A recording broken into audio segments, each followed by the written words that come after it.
Hi everybody, welcome to HealthOut Fitness. So today's video is about healthing out your squat. One of the things that we do at HealthOut is we get really picky about how people bend down. The two areas of injury for squatting are usually the knees and the back. And so Barb's going to walk us through how she used to squat, and we're going to talk about how we health her out. So Barb's going to do a squat and pull with the low handle here. I'm going to put my fingers on her lower back. So this is the area of the lower back that's the most commonly injured. So the bottom two segments of the back, I'm going to put my fingers on them. Barb's going to squat down the old way. Good. Try to make it look like to everybody else that you're standing up tall in your posture still, right? Yeah, and even let your knees come forward a little bit so that you're actually using your quads too.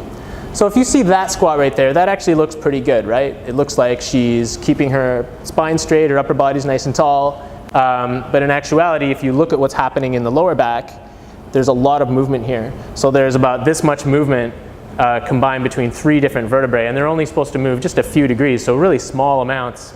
And so she's putting a lot of mechanical wear and tear in this area here. So what I'm going to get Barb to do is think about activating the muscles in the lowest part of her back a little bit more. And at first, we would have had to teach her this by saying, don't go down quite as far, and back up. And she can let her knees come forward. You can't let your knees come past your toes when you squat, but you can let them come forward a bit so that you're using the quads as well as the glutes and the ankles.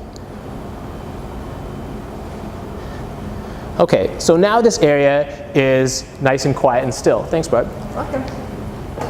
And so that was a slow process over time. That took time. I had to teach Barb first how to use those little muscles in the back individually without tightening up her entire back.